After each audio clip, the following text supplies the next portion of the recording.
जय हिंद दोस्तों, स्वागत है आपका आपके अपने YouTube चैनल पर। तो आज इस वीडियो में हम बात करने वाले हैं एनडीए का जो फर्स्ट और सेकंड पेपर हुआ था 2020 में, तो उसके इतिहास के क्वेश्चन बात करने वाले हैं। तो आपको इस चैनल पर जीएटी के पिछले 10 सालों के क्वेश्चन यहीं पर मिलेंगे। जीएटी मतलब आप समझते होंगे English, physics, economics, geography, polity, history, इन सब के क्वेश्चन आपको इसी चैनल पर मिलेंगे। तो चलिए इस वीडियो की शुरुआत करते हैं। जैसे कि अपना पहला क्वेश्चन दिया हुआ है, वर्ष 1928 में कांग्रेसी नेताओं की एक समिति ने भारत के लिए एक संविधान का मसौदा तैयार किया। इस समिति की अध्यक्षता किसने की थी? तो इस समिति की अध्यक्षता मोतीलाल नेहरू जी ने की थी, क्योंकि अगर आपको याद हो जब साइमन कमीशन भारत आया था तो साइमन कमीशन में कोई भी सदस्य जो कि था भारत का नहीं था, इसलिए भारतीयों ने इसको नकार दिया था, जिसकी वजह से जो लॉर्ड बिरकनहेड था यानी उस समय का भारत का सचिव, उसने भारतीयों को संविधान बनाने की चुनौती दे दी तथा इस चुनौती को मोतीलाल नेहरू ने स्वीकार किया तथा उन्होंने एक संविधान बनाने का प्रयास किया, जिसे भारत का पहला संविधान प्रयास माना जाता है और जिसे नेहरू रिपोर्ट के नाम से जाना गया। इस रिपोर्ट में डोमिनियन स्टेटस का समर्थन था, यानी पूर्ण स्वराज नहीं मिलता हम लोगों को, हम लोग बस कुछ इंडिपेंडेंस हासिल कर लेते ब्रिटिशर्स से और ना कि हम पूरे इंडिपेंडेंट हो जाते। और जवाहरलाल नेहरू जो थे और सुभाष चंद्र बोस और कांग्रेस के जो अन्य युवा वर्ग के नेता थे वो पूर्ण स्वराज चाहते थे, यानी कंप्लीट इंडिपेंडेंस, जैसा कि हम लोग अभी हैं। तो हिंदू महासभा तथा मुस्लिम लीग और जो सिख समुदाय था ये लोग भी इसके समर्थन में नहीं थे, इसलिए नेहरू रिपोर्ट को अस्वीकार कर दिया गया। तो अगला कुछ इसके बारे में देख लेते हैं। इसके मुख्य पॉइंट है, पहला पॉइंट है भारतीय संविधान का मसौदा तैयार करने का पहला प्रयास था भारतीयों द्वारा। दूसरा, भारतीयों को औपनिवेशिक स्वराज का दर्जा दिलाने की इसमें मांग की गई थी, यानी पूर्ण स्वराज की मांग नहीं थी, इसमें औपनिवेशिक स्वराज की मांग थी। अगला, पृथक निर्वाचन व्यवस्था का विरोध था। और चौथा, भाषाई आधार पर प्रांतों का गठन। ये क्वेश्चन पूछा जाता है कि भाषाई आधार पर प्रांतों का गठन सबसे पहले किस अधिनियम में बात की गई है, किस रिपोर्ट में बात की गई, तो आपको यही याद रखना होगा कि नेहरू रिपोर्ट में बात की गई थी। और 19 मौलिक अधिकारों की यहाँ पर मांग की गई थी, एवं केंद्र एवं प्रांतों में उत्तरदायी सरकार, जैसा कि अभी आजकल है प्रांतों और केंद्रों में उत्तरदायी सरकार। लोकसभा मतलब जो मंत्रिमंडल होती है वो लोकसभा के प्रति उत्तरदायी होती है, उस तरीके की सरकार की मांग थी यहाँ पर। अगला देखते हैं, गांधी जी ने सत्याग्रह की शैली, यानी उसका ऑप्शन नंबर सी राइट हो जाता था, मोतीलाल नेहरू जी अध्यक्ष थे। गांधी जी ने सत्याग्रह की शैली आरंभिक रूप से कहाँ गढ़ी यानी विकसित की थी? तो ये तो सब लोग जानते हैं कि उन दक्षिण अफ्रीका में उनका सब ऐसा विकास हुआ था। उत्तर अफ्रीका से उनका कोई संबंध ही नहीं था। भारत में तो पहले से ही विकसित होकर आए थे, इंग्लैंड में उन्होंने पढ़ाई की थी। अगला देखते हैं, इसके बारे में थोड़ा सा पढ़ लेते हैं। गांधी जी ने दक्षिण अफ्रीका में सत्याग्रह तकनीकी का प्रयोग किया। सत्याग्रह जो शब्द है वो सत्य एवं अहिंसा के सिद्धांतों पर आधारित है। गांधी जी ने टॉलस्टॉय के कुछ दर्शनों को भी शामिल किया, जिन्होंने कहा था, टॉलस्टॉय ने कहा था, बुराई का सामना अहिंसक प्रतिरोध के माध्यम से सबसे बेहतर तरीके से किया जा सकता है तथा एक सत्याग्रही असहयोग, यहाँ पर सहयोग नहीं असहयोग होगा, असहयोग एवं बहिष्कार के सिद्धांत पर कार्य करता है। तो अगला है क्वेश्चन, गांधी जी ने दांडी मार्च के समय भारत का वायसराय कौन था? ये तो एकदम आसान बात है, ये लॉर्ड इरविन था, जो कि 1926 से 31 तक रहा था। तो अगला देखते हैं, इसी के बारे में कुछ तथ्य पढ़ लेते हैं। जब दांडी मार्च हुआ था तो दांडी मार्च को हम सॉल्ट मार्च या दांडी सत्याग्रह के नाम से भी जाना जाता है। 2 मार्च 1930 को गांधी जी ने एक पत्र लिखा था वायसराय इरविन को। उन्होंने कहा था, और साथ में उन्होंने ब्रिटिश के दुष्प्रभाव की बात की और 11 सूत्री मांगों का उल्लेख किया और कहा कि अगर सरकार इन बातों को नहीं मानेगी तो वो 2 मार्च यानी 12 मार्च को सत्याग्रह यानी नमक कानून का उल्लंघन कर देंगे। तो 12 मार्च 1930 को जब सरकार ने नहीं माना तो 12 मार्च 1930 को साबरमती आश्रम से 78 अनुयायियों के साथ गांधी जी ने दांडी के लिए यात्रा प्रारंभ कर दी तथा 24 दिनों की यात्रा में उन्होंने 285 किलोमीटर की पदयात्रा के पश्चात 5 अप्रैल को दांडी पहुंचे और 6 अप्रैल को गांधी जी ने समुद्र तट पर नमक बनाकर नमक कानून तोड़ दिया।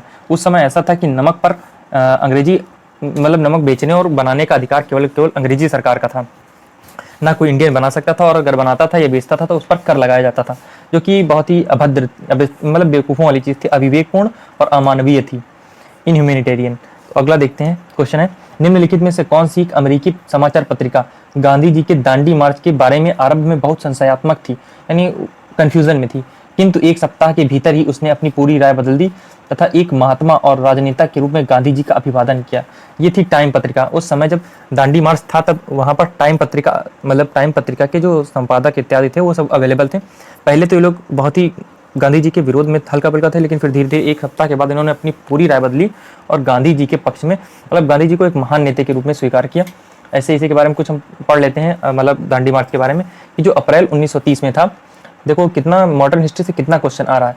अप्रैल 1930 में तमिलनाडु के तंजौर में, एक मिनट, हाँ, अप्रैल 1930 में तमिलनाडु के तंजौर के समुद्र तट पर सी राजगोपालाचारी ने त्रिचनापल्ली से वेदारण्यम की तक की नमक यात्रा प्रारंभ की। ऐसे ही पेशावर से खान अब्दुल गफ्फार खान, जिन्हें बादशाह खान या सीमांत गांधी के नाम से जाना जाता है, खुदाई खिदमतगार यानी लाल कुर्ती नामक स्वयंसेवी संघ की स्थापना की तथा उत्तर पश्चिमी प्रांत में बादशाह खान के नेतृत्व में मुसलमानों ने सविनय अवज्ञा आंदोलन में महत्वपूर्ण भूमिका निभाई तथा इस आंदोलन में भाग लेने वाले लोगों में से 92% मुसलमान थे। और जो ये जो खुदमत खिताईगार आंदोलन है, खुदाई खिदमतगार आंदोलन, ये 2022 में एक क्वेश्चन पूछा गया है कि खुदाई खिदमतगार आंदोलन की स्थापना यानी इस स्वयंसेवक संघ की स्थापना किसने की थी? तो ये खान अब्दुल गफ्फार खान ने की थी, यानी जिन्हें बादशाह खान या सीमांत गांधी के नाम से जाना जाता है। इनमें हर एक लाइन में क्वेश्चन कहीं ना कहीं छिपा हुआ है। और जो मणिपुर और नागालैंड से है, इसमें रानी गौडिनेल्लू ने नेतृत्व किया था, जिन्होंने सिर्फ 13 वर्ष की उम्र में ब्रिटिश शासन के विरुद्ध झंडा उठा लिया तथा विद्रोह को प्रशंसनीय नेतृत्व किया। 1972 में उन्हें गिरफ्तार कर लिया गया तथा आजीवन कारावास की सजा सुनाई गई। 1937 में शिलोंग जेल में जब जवाहरलाल नेहरू जी इनसे मिले तो इन्हें गौडिनेल्लू मतलब रानी की उपाधि दे दी थी और पहाड़ों की बेटी भी कहा, इन्हें पहाड़ों की बेटी भी कहा। तो फिर चलते हैं अगले क्वेश्चन की ओर। निम्नलिखित में से किस वर्ष इंग्लैंड में यात्री ट्रेन आरंभ की गई? तो जैसा कि ये 1825 में आरंभ की गई थी यात्री ट्रेन, केवल यात्री ट्रेन।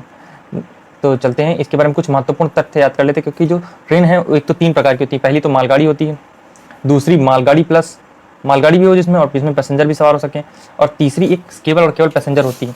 तो जो मालगाड़ी वाली ट्रेन थी वो 1804 में ही शुरू हो गई थी। तो हम इसके बारे में कुछ पढ़ लेते हैं। बहुत से लोग जेम्स वाट या जॉर्ज स्टीफन को स्टीम लोकोमोटिव इंजन का आविष्कारक मानते हैं। बहुसंख्यक लोग 1825 में विश्व की पहली ट्रेन की शुरुआत मानते हैं, लेकिन ये सब गलतफहमी है। वो भूल जाते हैं कि ट्रेन 3 तरह की होती है, पहली मालगाड़ी, दूसरी मिश्रित, तीसरी पैसेंजर। मिश्रित वाली यानी जिसमें सवारी डब्बा और माल डब्बा दोनों हों।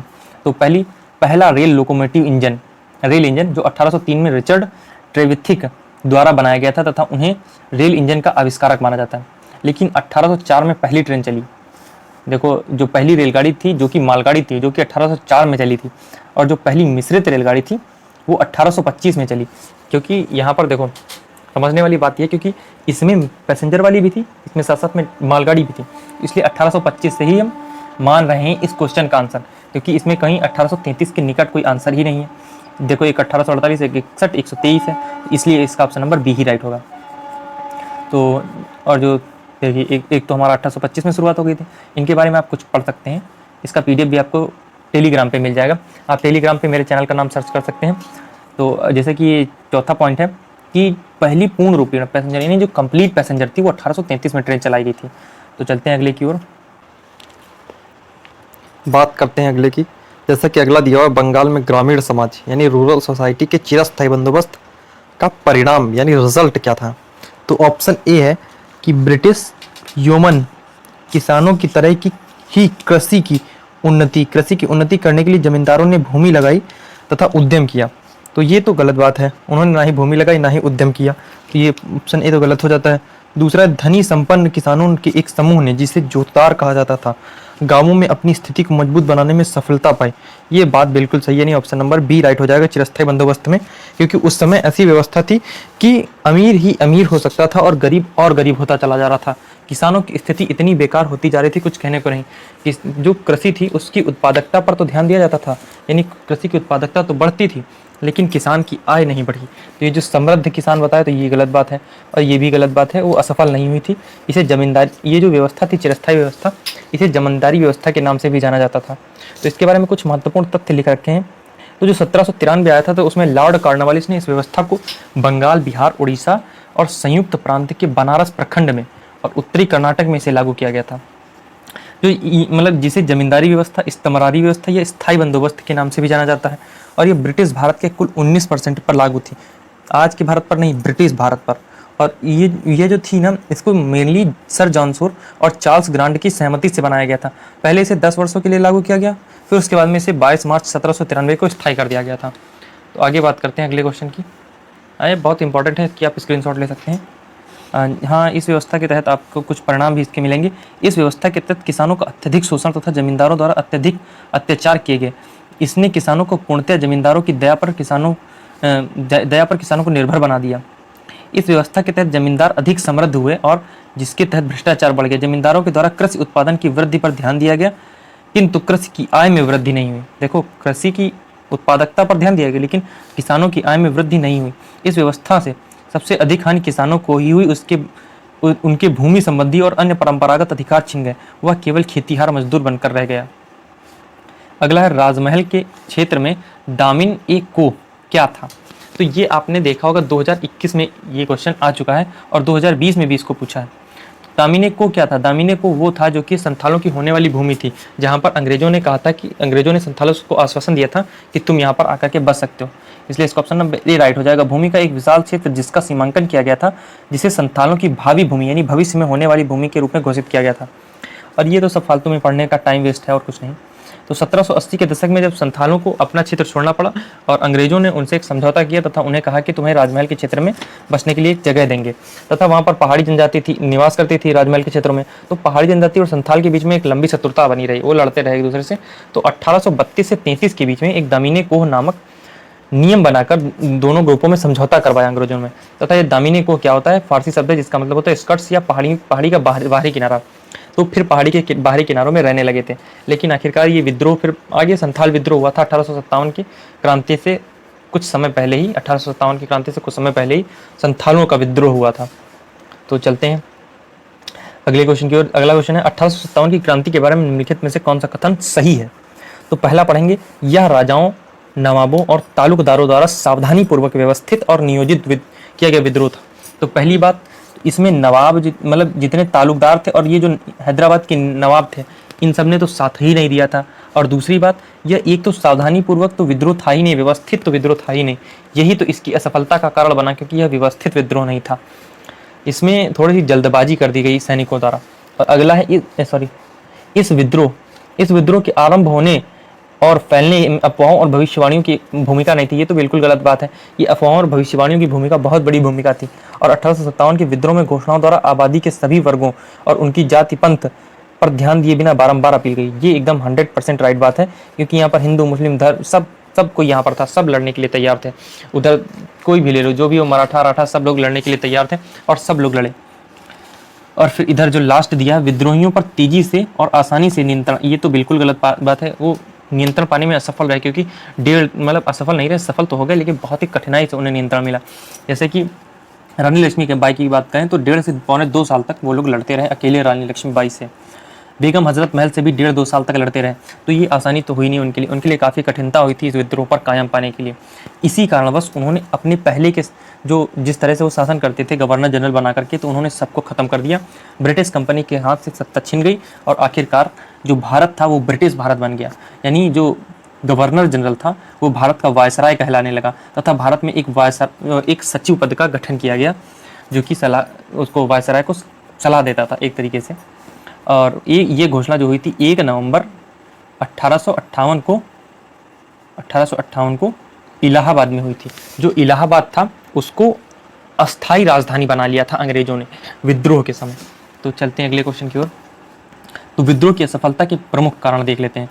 तो पहला कारण क्या है? विद्रोह में सभी वर्गों का ना शामिल होना, जैसे बड़े जमींदार और जो तालुकदार, महाजन इत्यादि जो बड़े बड़े लोग थे वो शामिल नहीं हुए थे इस विद्रोह में। एक संगठित एवं एक बद्ध मतलब जुड़ी हुई एक विचारधारा का अभाव था। निश्चित समय की प्रतीक्षा न करना, क्योंकि जो क्रांति को करने की डेट 31 मई तय हुई थी, लेकिन इन्होंने सैनिक आक्रोश में आ गए, उन्होंने 10 ही मई को इस विद्रोह की शुरुआत कर दी। और चौथी थी कि जो देसी राजा थे तो उन्होंने विद्रोह किया, उन्होंने देशद्रोह किया एक तरीके से। उन्होंने ग्वालियर के जैसे सिंधिया हो गए, इंदौर के होलकर, हैदराबाद के निजाम, पटियाला, नाभा, जींद, अफगानिस्तान, नेपाल, इन राजाओं ने भारत का उन विद्रोहियों का साथ नहीं दिया जो अंग्रेजी शासन से लड़ रहे थे के विरोध में। और जो एक तो पहली बात तकनीकी कमी थी, गोला बारूद की कमी पड़ गई। साक्षर लोग जो थे वो एकदम तटस्थ होकर खड़े हो गए कि ना वो इस तरफ है ना वो उस तरफ है, इस वाले पाले में ना उस वाले पाले में। और छठी सबसे मुझे बहुत ही महत्वपूर्ण बात लगती है कि जो बहादुर शाह जफर था, उसकी जो पत्नी थी जीनत महल, वो सबसे क्या बोले हम उसके लिए, संदेशवाहक के रूप में काम किया। उसने सारे संदेश, सारी जानकारी सब अंग्रेजों को पहुंचाती गई, इसलिए अंग्रेजों को इसमें काफ़ी फायदा हुआ। अगला है, निम्नलिखित में से किसने 1904 में क्रांतिकारियों की एक गुप्त सोसाइटी यानी अभिनव भारत की स्थापना की? तो जब वर्ष 1901 आता है तो वी.डी. सावरकर जी ने एक मित्र मेला नामक संघ की स्थापना की। मित्र मेला जो कि एक गुप्त सोसाइटी थी, तथा उसी का आगे चल करके 1904 में अभिनव भारत नाम पड़ा। इसका ऑप्शन नंबर डी राइट हो जाएगा। नहीं, जो वी.डी. सावरकर जी थे तो उन्होंने ही इसकी स्थापना की थी। तथा जो वीडी सावरकर थे उन्होंने, हाँ ये तो बात कर ली हमने, तो ये प्रथम व्यक्ति थे जिन्होंने ब्रिटिश साम्राज्य के केंद्र लंदन में क्रांतिकारी आंदोलन संगठित किया तथा वर्ष 1906 में स्वदेशी नारा दिया और अपनी पुस्तक इंडिया वार ऑफ फ्रीडम में 1857 की क्रांति को भारत का पहला स्वतंत्रता संग्राम कहा है इन्होंने। अगला है यह सिद्धांत की स्वतंत्रता भारत के लिए नए संविधान को तैयार करना मुख्यतः भारतीयों की जिम्मेदारी होनी चाहिए। पहली बार निम्नलिखित में से किस एक अधिनियम में स्वीकार किया गया? तो आप अगर देखेंगे तो इसका ऑप्शन नंबर बी राइट हो जाएगा। इसमें स्वीकार किया गया सबसे पहली बार, क्योंकि इसमें तो कुछ नहीं बात की गई, इसमें मेनली बात की गई थी प्रांतों को स्वायत्त करना, यानी केंद्र में द्वैध शासन लागू करना और प्रांतों को स्वायत्त करना, प्रांतों को स्वायत्तता प्रदान करना। जो क्रिप्स प्रस्ताव था इसी में ही तीनों वो बात की गई थी जो सूचियाँ हैं अपने यहाँ, समवर्ती सूची, केंद्र सूची तथा राज्य सूची, इसी में इन्हीं तीनों की बात की गई थी। और मोस्टली जितने भी अपने यहाँ अनुच्छेद हैं संविधान में वो 1935 के ही अधिनियम से लिए गए हैं। मोस्टली, ये नहीं कह रहा कि सारे, लेकिन मोस्टली इसी से लिए गए हैं। तो इसे हम मिनी कॉन्स्टिट्यूशन भी कहते हैं, यानी लघु संविधान, मिनी कॉन्स्टिट्यूशन 35 अधिनियम को। क्रिप्स प्रस्ताव में भी उन्होंने बात की थी, लेकिन क्रिप्स में भी उन्होंने डोमिनियन स्टेटस देने की बात की थी। कैबिनेट मिशन के तहत तो आप जानते होंगे कि कैबिनेट मिशन के तहत संविधान सभा का गठन हुआ था, 1946 में आया था कैबिनेट मिशन। क्रिप्स प्रस्ताव 42 में आया था। तो देखते हैं अगस्त प्रस्ताव के बारे में। जब द्वितीय विश्व युद्ध चल रहा था तो अंग्रेजों की हालत बड़ी बेकार थी और जर्मनी जो था वो जीतता जा रहा था। तो उसी कारण वो अंग्रेज चाहते थे कि भारतीय उनका इस युद्ध में साथ दें, इसलिए उन्होंने 8 अगस्त 1940 को वायसराय लिथिंगो ने अगस्त प्रस्ताव प्रस्तुत किया, जिसमें पहला था भारतीयों के लिए डोमिनियन स्टेटस देना, दूसरा था भारतीयों को सम्मिलित कर युद्ध सलाहकार की स्थापना करना, तीसरा था युद्ध के पश्चात संविधान सभा का गठन करना, जिसमें मुख्यतः भारतीय अपनी सामाजिक, आर्थिक एवं राजनीतिक दलों के अनुरूप संविधान के निर्माण की रूपरेखा तैयार करेंगे। तो अगला चौथा था कि इसमें अल्पसंख्यक के हितों राज्यों से संधियों तथा अखिल भारतीय सेवाओं इत्यादि मुद्दों पर भारतीयों के अधिकार को पूर्ण ध्यान दिया गया। लेकिन कांग्रेस ने इस अगस्त प्रस्ताव को अस्वीकार कर दिया। क्यों? क्योंकि कांग्रेस का ही मुख्य उद्देश्य था पूर्ण स्वराज प्राप्त करना, और जबकि मुस्लिम लीग ने इसलिए अस्वीकार कर दिया क्योंकि मुस्लिम लीग का उद्देश्य था पाकिस्तान लेना, इसलिए उन्होंने मुस्लिम लीग ने अस्वीकार कर दिया, यानी दोनों लोगों ने अस्वीकार कर दिया इस अगस्त प्रस्ताव को। तो इसका कोई मतलब ही नहीं रह जाता। अगला लास्ट क्वेश्चन है कि निम्नलिखित में से कौन सा एक पंचशील का सिद्धांत नहीं था?